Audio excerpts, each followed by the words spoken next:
मोहतरमा है, ये भाई कौन सा है बयान,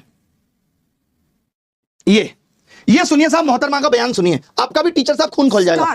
स्टार टीचर, यूट्यूब वाले स्टार टीचर, यूट्यूब वाले स्टार टीचर, जानना ना कौड़ी, कभी ब्लैक बोर्ड लेकर कुछ एक्सप्लेनर बनाते हैं, खाली व्यूज बटोरते हैं, उटपटांग ग्रैब्स लिखते हैं और उसके बाद से अपने आप को इतना महारथी समझने लगते हैं कि कुछ लोग उनको फॉलो करने लगते हैं उनके तमाशे की वजह से, और फिर वो जाकर जहां पर जो आता है वो बोलते हैं और उसके दम पर फिर वो पैसे वसूलते हैं, छात्रों से वसूलते हैं। बिल्कुल तुम्हारी तरह एकदम बात है। ये जो एक्सप्लेनर बनाने वाले यूट्यूबर्स हैं और जो शिक्षक हैं उनमें फर्क है, वो फर्क सबको समझना पड़ेगा। ये जो आकर पैसों के लिए अपना धंधा बना रहे हैं एजुकेशन को, वो एक तरफ है, और इसी वजह से स्कूल्स, कॉलेजेस, यूनिवर्सिटीज में पढ़ाई नहीं होती है। बच्चों से कह दिया जाता है कि भैया तुम कोचिंग सेंटर को ज्वाइन कर लो तभी तुम क्रैक कर पाओगे। ये कैसी व्यवस्था में हम जी रहे हैं? ये बहुत बड़ा सवाल है। आज बहुत बड़ा सवाल किया है मैडम ने कि जो यूट्यूब पे पढ़ा रहे हैं और जो शिक्षक हैं उनमें फर्क है। वही शिक्षक जिन्होंने ओएसएम में कितनी गड़बड़ियां की हैं, उन्हीं शिक्षक की बात हो रही है। यूट्यूब का टीचर हम जैसे तमाम लोग जिन्होंने लोगों को पढ़ा करके सरकार के अंदर भेजा। सोचिए वो मैडम कह रही है कि फर्क होता है।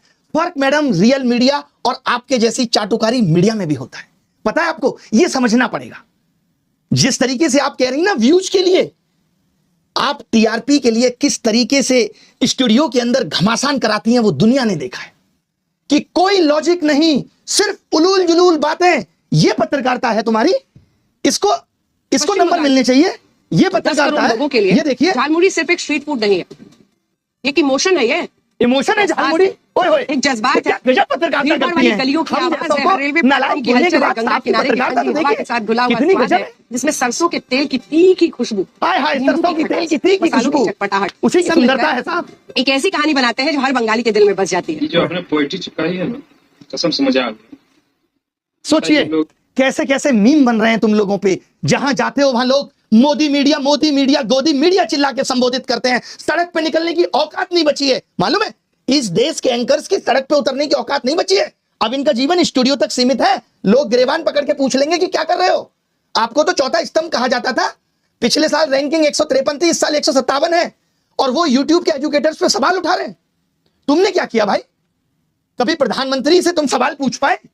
56 इंच सीने के सामने तुम्हारा सीना तो आधा इंच का भी नहीं रहा कि पूछ पाओ देश की क्या हालत है, महंगाई पे सवाल कर पाओ। बल्कि तुम्हारी एंकर्स तो क्या कर रही हैं, ये देखिए साहब, ये है इनकी एंकर्स और ये हमारे बारे में कमेंट करेंगे। ये देखिए, ये देखिए, ऊपर ऊपर से देखा जाए तो हमने ऊपर ऊपर के बजाय नीचे देखा तो नीचे इनके कमेंट पे सिर्फ गालियां थी।